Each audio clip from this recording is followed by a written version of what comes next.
everybody. Randy Patterson here with Boomerocity. And, with the audiences once again reflecting on the life and legacy of Michael Jackson through the new film, Michael, after a lot of thought, we felt this was the right time to finally bring our conversation with the late Tito Jackson, Michael's brother, to the Boomerocity YouTube channel and audio podcast.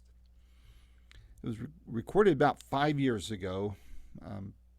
Tito shares thoughtful memories about music, about his family, and the extraordinary legacy of the Jackson family. As you might recall, Tito passed away in 2024, and we're honored to help preserve and share his story and perspective with fans both old and new. What you're about to watch here is the original interview, including the original introduction.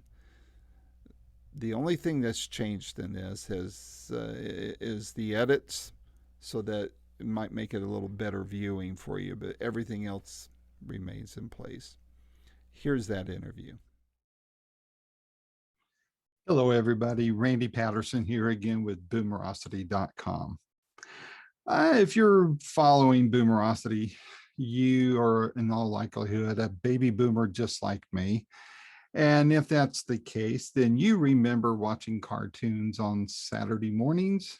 And if you watch cartoons on Saturday mornings, you may remember seeing a cartoon show about the Jackson Five or the Jackson brothers. And among those Jackson Five was a gentleman by the name of Tito Jackson. Yep, the same Tito Jackson that's on these album covers back behind me, and the same Tito Jackson that I had the privilege of speaking with about the album inside those album covers. And what a privilege that was to be able to talk to Tito. This album is great, but man, what a fascinating guy to talk to. Obviously, the heritage he has with his own work and his own career with his famous brothers, plural. And he was just very free with the information and shared a lot. We talked a lot about the blues, a lot about this album. And so please give this video a close listen to and watching, as well as when you're all done, go out and buy Tito Jackson's new album called Under Your Spell. It's phenomenal. If you love blues, you're going to love this album. So without any further ado, here's my interview with Tito Jackson. This is Randy Patterson with Boomerocity.com. Take care.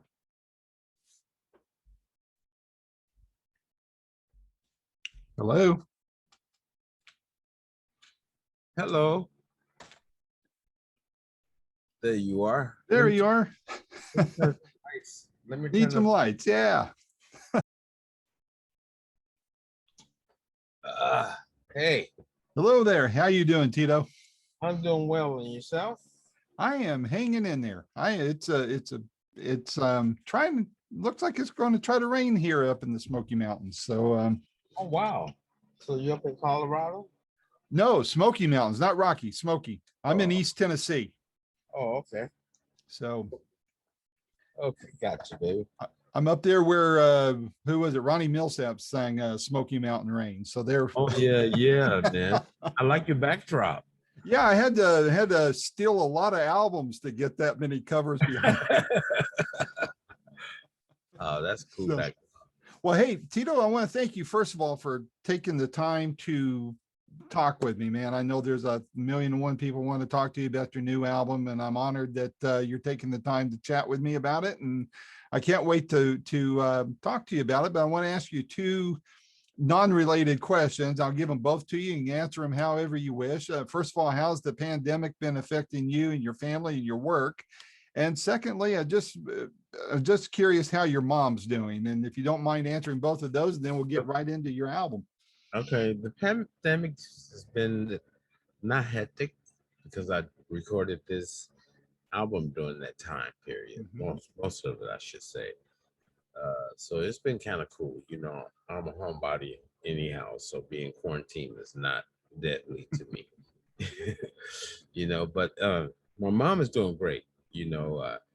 I saw her yesterday, and she's just doing wonderful. She did a little short piece for me for my video for Love One Another. Saw that. Yeah. I heard her to speak a few words, and she was glad to do that.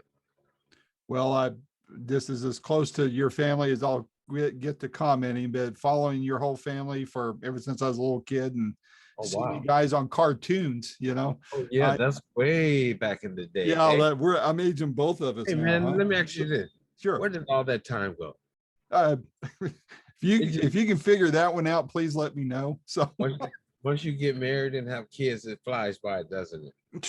way too fast, and before you know it, you blink and Yep. parents are gone, and kids are grown up, and you're not moving as fast as you once did. So You're the next in line, huh? yeah, but gosh, out of all the people that I admired all of you all and your talent, but your mom, I just always thought was such a cool lady, just very classy, and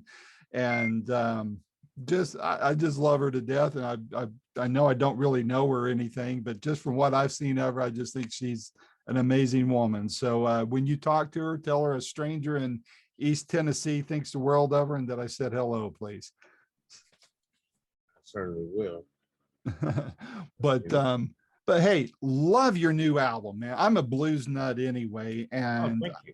I just if somebody says they got some blues they want me to hear, I'm a sucker for it. And when I saw yours come across, Mark sent it to me a little while back, and I was listening to it and begged them, please let me interview you. But I have to say, there are three guests that are just near and dear. Actually, I guess it'd be four that you have on there. One at the top of my list that you had as a guest on your album was Bobby Rush. I love that man. I've interviewed him Wow, twice, and he's a nice guy. he Isn't he is such a just nice so guy? cool, man. I love Yeah. him. Yeah. Yeah. Bobby Rush was a good guy. Yeah. I was talking to him. When did I speak to Bobby? I think it was Saturday or Sunday. I talked to Bobby, and he was telling me, he said, you won't remember this, but when you were about 5 or 6 years old, I met you. Your father brought you over to my house. I lived in Chicago at the time, and you was just a little boy, and I met you. Wow. He said he had a photo of it, so I told him hold on to that photo. I love to see it. Oh, that would be so cool. Yeah. But, I just love the man. His heart is so cool. I got the first time I interviewed him is right after his Grammy, and a few years ago, and just what a golden hearted man. And then I talked to him when he come out with his last album, and I told him, I said, Mr. Rush, I said, listening to that was like sitting on the front porch and just listening to you play, man. It was that good. I loved it. So but I thought it was so cool that you have them on your album. And then of course, another favorite of mine is George Benson and oh yeah, Stevie Wonder, and even Joe Bonamassa, man. Those are, you brought in some big heavy hitters on this thing. Tell me about it. Okay, I heard that before. Um, well, actually, I had started the recording with George Benson before we even knew anything about COVID here in America. Right. I had met George many years back, and we did a show together in Vegas, and I say, hey, let's do something together one day. Of course, all musicians say that. Let's get together and do something one day. That one day never came. Mm-hmm. Then I started being a feature in the B.B. King Blues band's act. I was a featured artist, and the production manager was a great friend of George Benson. Mm-hmm. So we're passing through because he wanted us all to stop by George's house to say hi and all that. George told me to tell you hi, Tito. Tell him hi. He said we're going to stop by his place when we're going to California. So we stopped by his place and we decided to record. We wanted to do something for BB, something that tribute to BB, and that's where Rock Me Baby came, because we were already traveling with his daughter, Paulette. and of course his band. So that was the easiest part, you know. And George just getting in the studio and recording. So that's how George Benson happened. But that recording was made maybe I'll say like 3 or 4 months prior to the COVID thing. Oh, really? Okay. Uh-huh. Uh, Latter part of 19, I think it was, yeah, something like that. But uh, with Joe Bonamassa, I always admired his guitar work, and I just thought it would be cool to get something from him on my song, since I had other hot artists, you know, that had contributed to it, and I just thought just to have Joe Bonamassa on this record would be amazing. But I had no contact, so Mike Zito is Oh, a yeah. friend. Mike Zito is a friend of Joe's, so that's how we got into contact with I'll be darned. Joe Bonamassa. Mike's a great artist too, man. I like him. Yeah, yeah, he is. Now, when I had learned that Joe wants to participate. I don't have a song for him. You know, I don't. You know, here I have Joe Bonamassa. Once he said he was a fan of yours when he was a young man, and he watched the Jackson 5, just like you had said, and he wanted to participate. And I said, but I don't have a song. So this guitar riff that I used to always play. Let me see.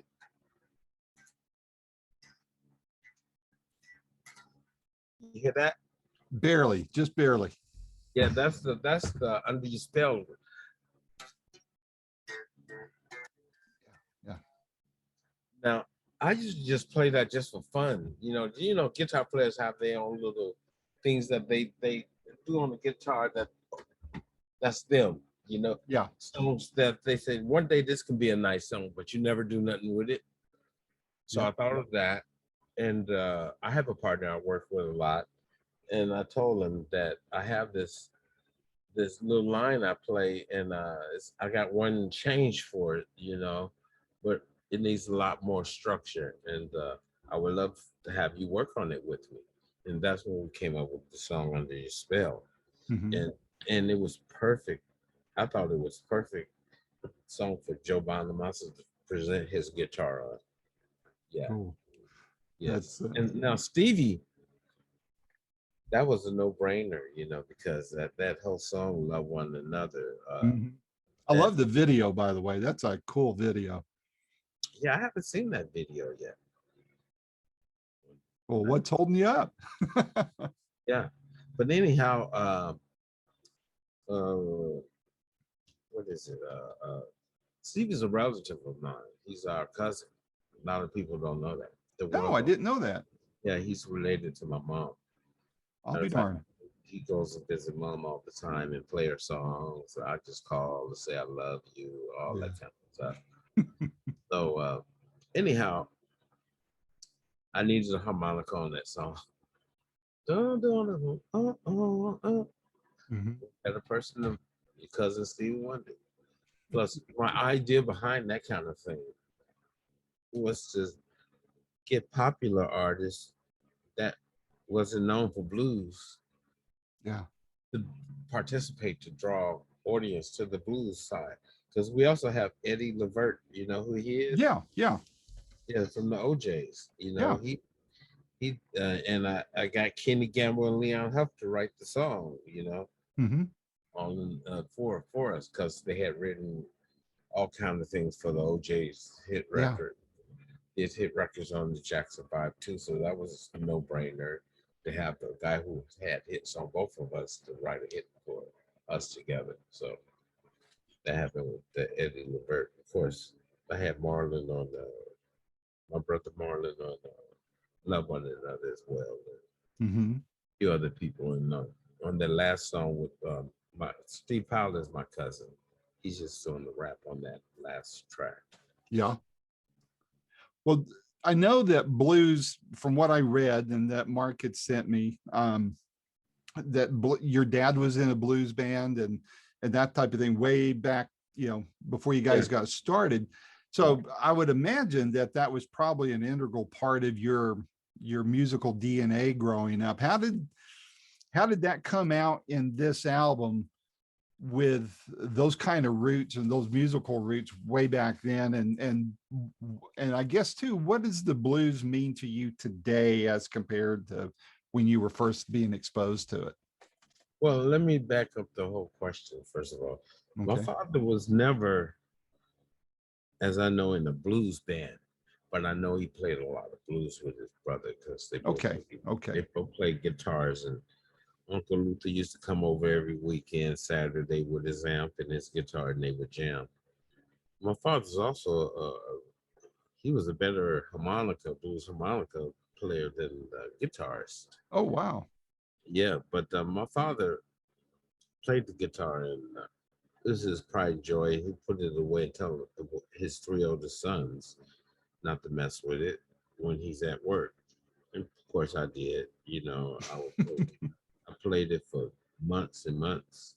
My mother would let me do it, and she would tell me, your father be home soon. Why don't you put that guitar away before he finds out? So I put it away, do the same thing the next day or whatever. Then, like 2 or 3 months later, I broke a string. I didn't know what to do, what string I broke, or how to replace it, or anything. I was scared to death. My mom said, "Just put it away, and I'll talk to him." So that made me feel better. It didn't work though. It didn't help.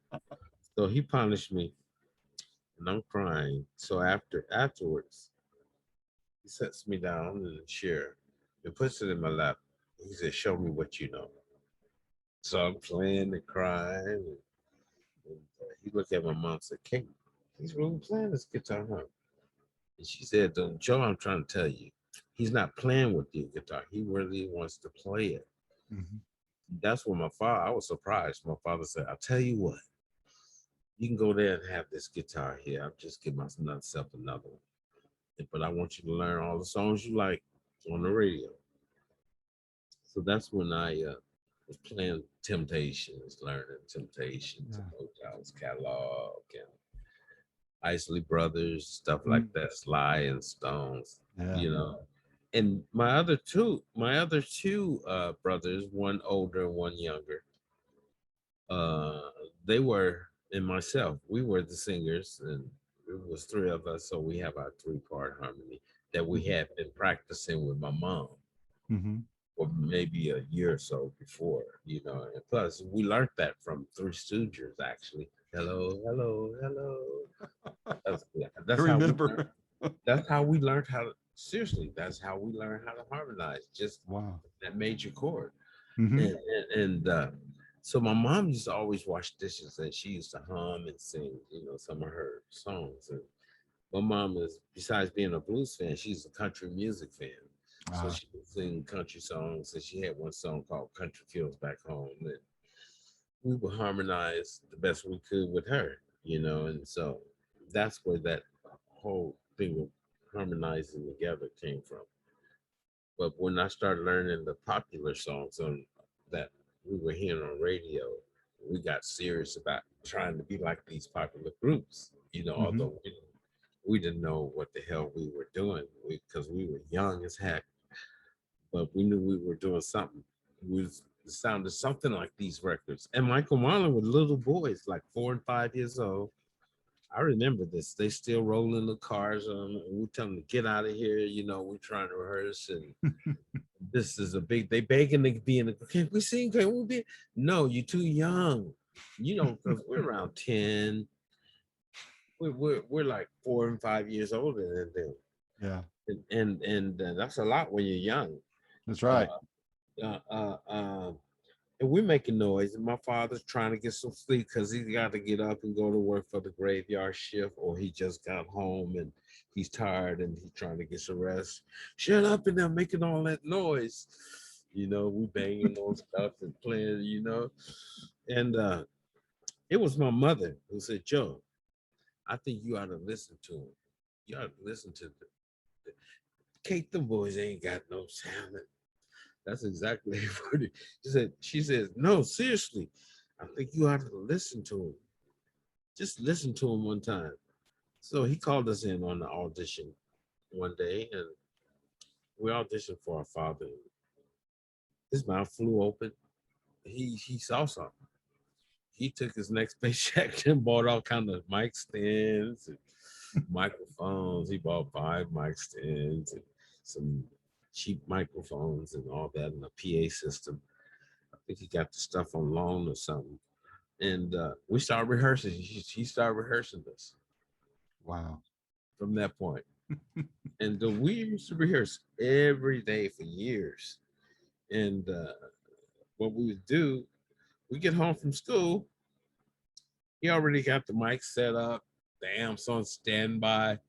All we had to do is he'd allow us to go to the bathroom if we have to. That's nice of him. Drop your books, go to the bathroom, and come on. So we would rehearse for an hour or two. And sometimes we had a show after that. You know, we'll go over to Guys and Gals. That's a club in Chicago, or Mr. Lucky's, or the High Chaparral, or Peppermint Lounge. Play these places in Chicago. Do about 4 or 5 sets. You know, play for like a half an hour, 45 minutes. Get 15 minutes breaks in between. And we did that a long time. Then it got to a point where we started going regional. And at that time, when we were playing, we were doing some blues too in our show. You know, the Jackson 5 used to do blues songs, Bobby Bland songs, a couple of B.B. King things, and Bill Doggett and that kind of thing. Johnny Taylor, you know, so. But we started getting very popular after playing for a while. We started playing outside our region, St. Louis, Milwaukee, New York.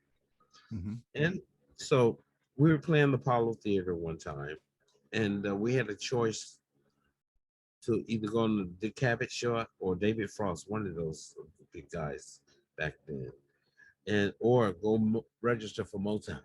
Audition for Motown. Wow.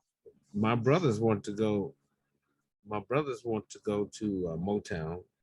Me personally, I was saying to them, but what if Berry Gordy don't like us? Then we miss out on an opportunity where all the companies could have seen us. Yeah. You know, I was thinking like that. But anyhow, we went to Motown audition. Barry's in the corner with his tongue. He does something, a little thing like that with his tongue, listening, not showing any emotion.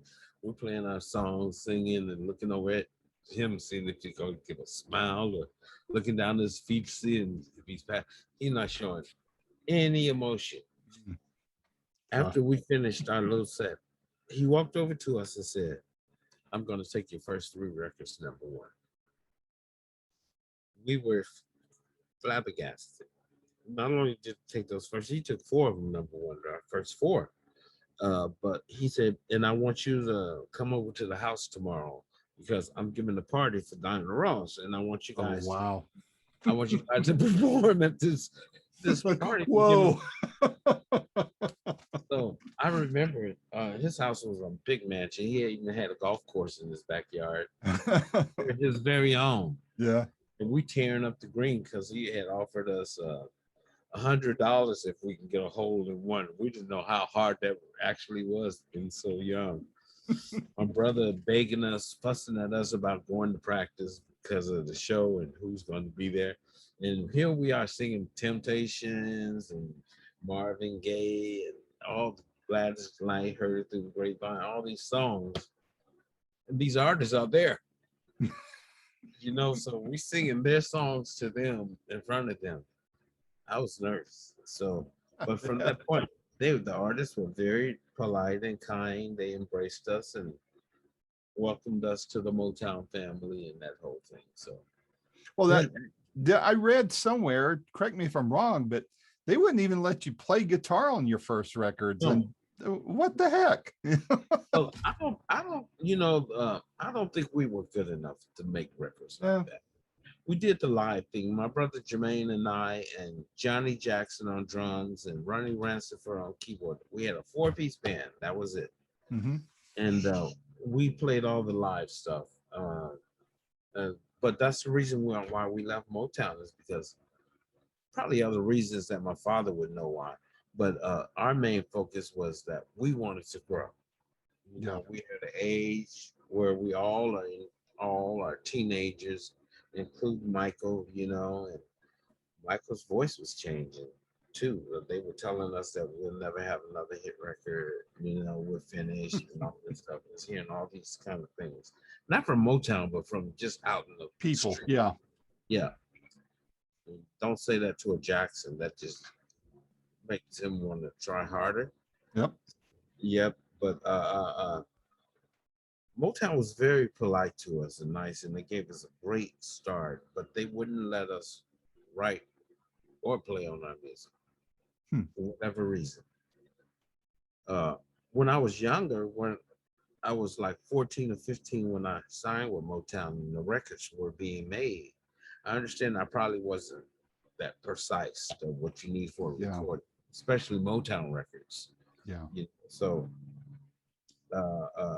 I understood that. But once I got older and got better, and we were playing in all the concerts and this and that, I felt that they should have gave us a shot. At least wanted to.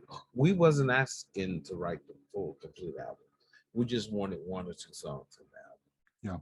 My father wanted that for us too, because we had been writing all along. It was a whole publishing ownership thing too, you know. So exactly. So yeah, so all the Motown stuff, we have no ownership in the publishing or anything like that. Jobette held on to all of that. But as far as us growing as a group and a family, the right move was to move on. Now, my father, we were turned down by a few major companies, Atlantic Records being one of them. And I have a story about that because I know the president at that time was a guy by the name of Jerry Greenberg, and he turned us down. And I said to Jerry, because I was talking to him about 3 or 4 years ago, I said, Jerry, you've been in this business just as long as I have. What is some of the mistakes that you made that you wish you would have changed or whatever? He said, Tito, you ain't gonna believe this. It's funny you asking me this question.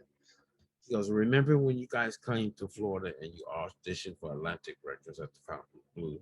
And I sent my nephew up there to see you guys, Kenny Commissar. I said, yeah, Jerry, I remember that. He said, you know what? I was the one that turned you guys down. Now here I am running the record company of the people that I turned down. They write my check for me. That's a funny story. But only gave us the opportunity. They gave us the 2 songs we were looking for, even on the earlier stuff with Kenny Gamble and Leon Huff. And then by the 3rd album, I think we were writing a complete album. And it turned out to be one of our biggest albums. Yesterday. What did from that time and working on those records, and I mean, obviously things were analog then and all that kind of stuff, but what did you bring from those days as your approach to making this record, and especially a blues record? I mean, back then everything was more pop and, you know, of course the R&B influence, but like it was for pop. So yeah, well, even in the Jackson shows, I wanted to play blues. I've always been a closet guy with my personality or blues or everything I do. The only time I got to present blues is when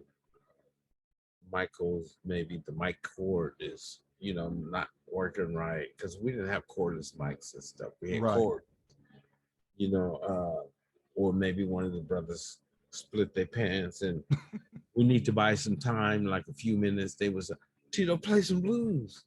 And I'd kick it out and then we'll play some blues. You know, that was basically it after we had signed with Motown, you know. But blues has always been an element in me that I felt that I had to express. And I've always wanted to express. Matter of fact, my first record, Tito Time, I don't know if you're familiar with that. I'm familiar with it, but I don't have it. I remember the cuts from it, but Yeah, I but don't own it. what made me record that record? Because at that time when we were with Motown, I had brothers, not just Michael, but also Jermaine and Mhm. Jack. Motown had planned to release solo records on all the brothers, and I was working on mine, but then we had left. Uh, so then I got married like a week out of high school, Mhm. and I had my first kid when I was 20. My brothers are putting out records and solo records. We're going on the road all the time, and when they're not on the road, they promote something with their solo things. And I said to myself, I don't have time for that now. I'm married. I have a kid that I have to raise and be there for. I have a son. Mhm. I can always do a solo record. I had said to myself, but I want to be here for my kids. So, 2 years later, I had another kid. Then 2 years after that, I had another kid. So now I got three boys.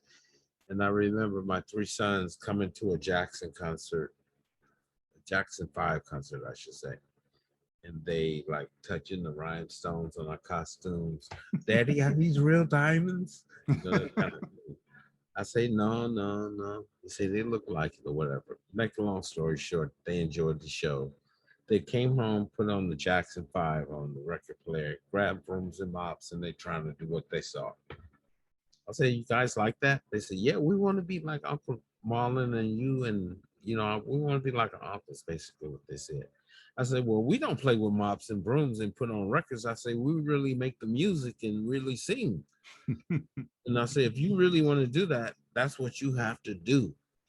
So I opened up my studio and keyboards and gave them little things like that.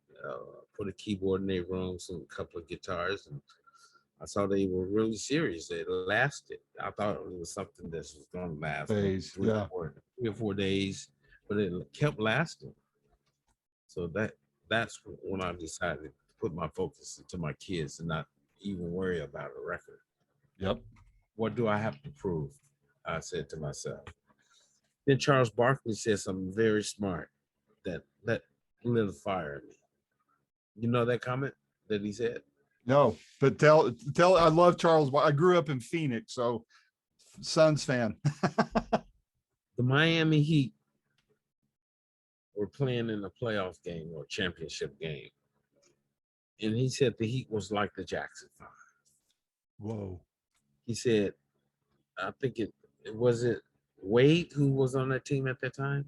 I don't know. It was Michael Jackson. He did great. The other players, they did okay too. But tell me, there was one player that didn't do anything. I don't even know why he was on the floor. He goes, tell me something. If Tito Jackson wasn't in the Jackson 5, we miss him. And that really said, you know what, T, you're going to have to do a record. Because my fan base had already been doing a little survey. Will Tito had a little meter? Will Tito ever do a record? Because everybody in my family, even my sisters, had records. My kids had records. I've Right. never had anything. Because I said, I'm in the Hall of Fame. I'm in the Walk of Fame. I played for the Queen of England. I've done this, played stadium. What do I have to prove? Right. Until I heard that statement. Then I said, you know what? I better do something. That's when I made Tito Time. Because I wanted to do something that my fan base, as far as the Jacksons, would be a privy to. And I wanted to do a blues album as my first record. I said, but maybe I'll just do another one after that. I won't make this a one album thing. I'll just continue to do it. And I wanted to do it as long as some of these other celebrities, such as your BBs or your Frank Sinatra's or Sammy Davis Jr., they did this until they couldn't walk anymore. So I decided to do the Tito Time album just to shut people like Charles Barkley up. And that Boy, if you accomplish that, that was a record breaker right there. yeah. So then I said, well, my next record is going to be a blues album because that's where my heart really is, and that's this record here. Well, it comes through. I mean, I'm just a sucker for the blues anyway, so it always blues always gets my attention. I'm glad you did that. What did you from? So, I asked this of any artist who writes their own music or puts an album out of even covers. You never ask what's your favorite song, because that's like asking who your favorite kid is, and we don't want to do that. But which song would you point to as the calling card for the album? Saying if you like this song, you're going to love the rest of the record. Oh, wow. That's a hard one. Because there's a lot of them I like, Same here. I really like the opening song, Wheels Keep Turning. Mm-hmm, mm-hmm. Yeah, and I like the single too. Yeah.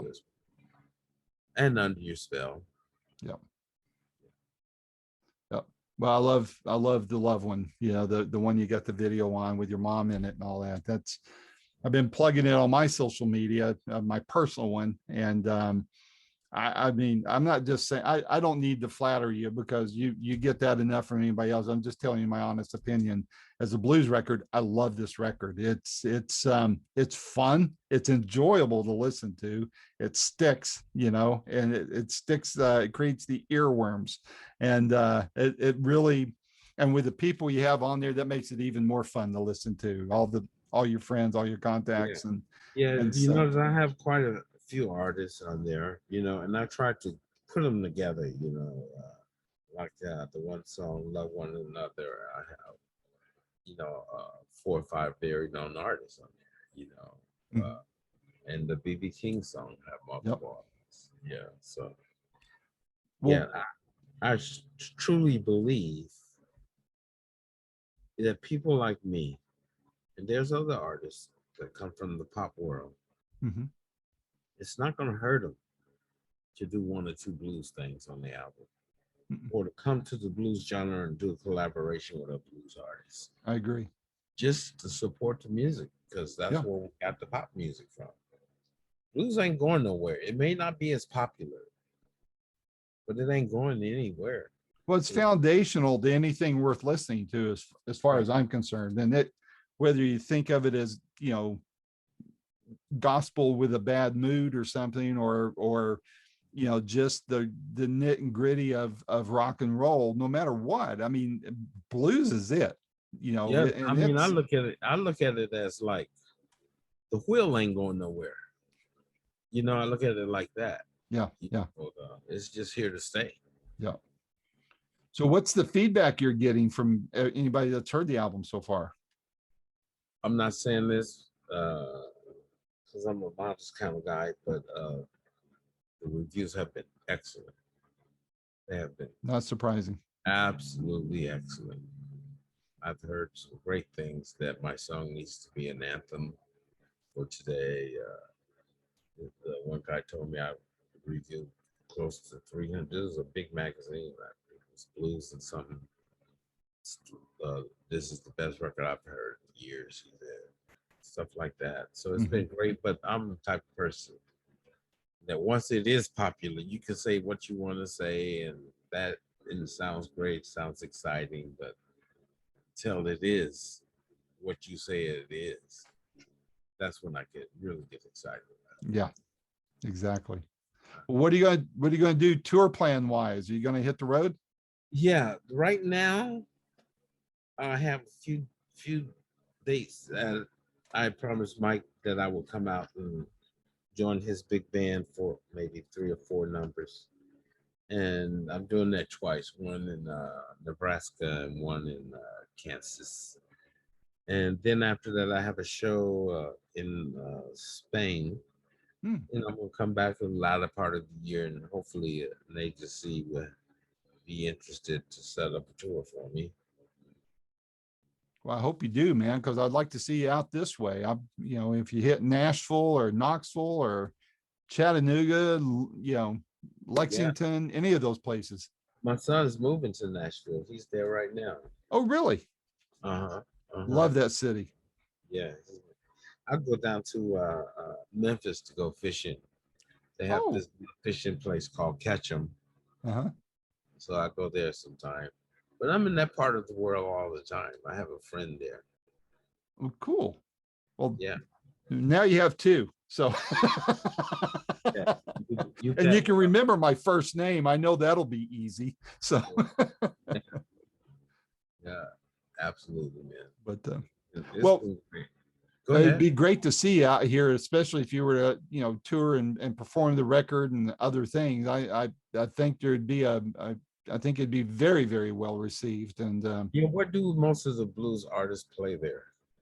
here, well, it just depends. I mean, you here in East Tennessee, we get a good mix of it because you get, the Chicago blues, you get the Memphis blues, and you get the down and dirty Mississippi blues, and it all seems to kind of congregate here, just depending on who's performing. But I've seen it Right, all. We've got a great blues society here that gets, right.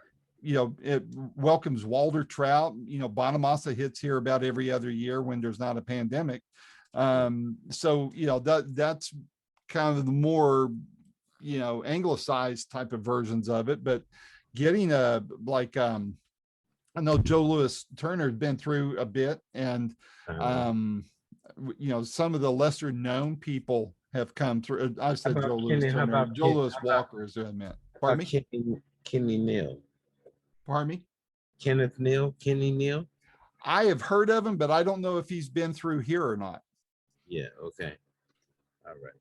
But I mean, there's great venues from small to pretty decent size. I mean, it's not like LA or some of the other bigger markets, but there's some places I know that you could carry and start building that base here more than.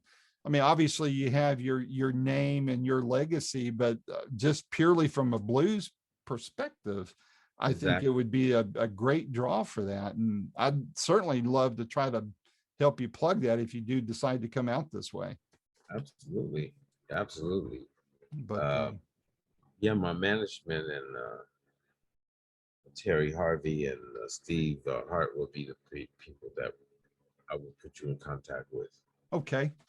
Well, and two, you've got Mark Pucci working on your publicity and stuff. He knows this region very well, and so I would defer to him on the expert analysis of it all. But just as a fan, whether you're playing the open chord, which is a smaller type of place, but I know the owner there, or if you hit the Bijou Theater, probably about 600 seat auditorium there. The Tennessee Theater is about 1,600 seats.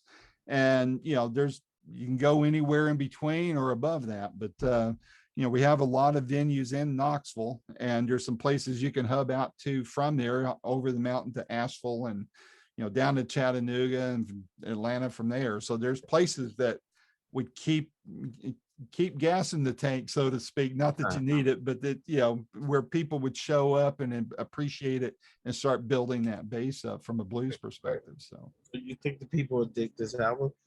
absolutely. Absolutely. One more question for you, because I know you got more interviews to do, but you've been around a while. You've been in this business a very long time. You've seen a lot happen. You've experienced a lot, both professionally, personally, and all that kind of thing. And I ask this question of people. It's not an original question, but I use it to kind of gauge where people are from a philosophical, spiritual, religious standpoint, whatever you want to call it. But it seems like a throwaway question, but it means a lot to me when I hear people's answers to it. And that is, when you step off of the great tour bus of life up at the great gig in the sky, to borrow a line from Pink Floyd, how do you want to be remembered? And what do you hope your legacy is? Especially with what the world's gone through with the pandemic, and, we've lost family members, all that kind of stuff. How do you want to be remembered? What do you hope your legacy is going to be? I want to be remembered basically as someone that spreaded the message of love and world peace and cared for people, tried to bring happiness to the world and to us individually. And basically, that's all I could be remembered as, a person that cared about others and tried to help the world, basically. Good deal. Good deal. Well, Tito, it was an honor to talk to you. I hope we get to talk more in the future, especially with this radio thing coming up. It's nice to talk to you as well. And when you hit the road, I'll look you up and see where you're going to be. And if you're within good driving distance, I want to come see you if that's okay. Okay, that's fine with me. Okay, my friend. Take care, stay safe, and please relay that message to your mom for me. I think the world of her. All right, thank you so much. Take care, sir. Bye-bye. All right, bye. This has been another fun-filled episode of Boomerocity with your host and producer, Randy Patterson. The theme song for Boomerocity is Roll the Dice and is recorded and used by permission from Quentin Hope. Quentin is spelled Quinten, and Hope is H-O-P as in Paul, E. And you can find out more about Quentin Hope and his music at quintenhope.com. Post-production is done by Cardinal Sins Productions. The Boomerocity name, logo, and content is copyright protected. Segments may only be used with written permission by Boomerocity and or its assignees. Inquiries should be directed to input@boomerocity.com. Copyright 2026.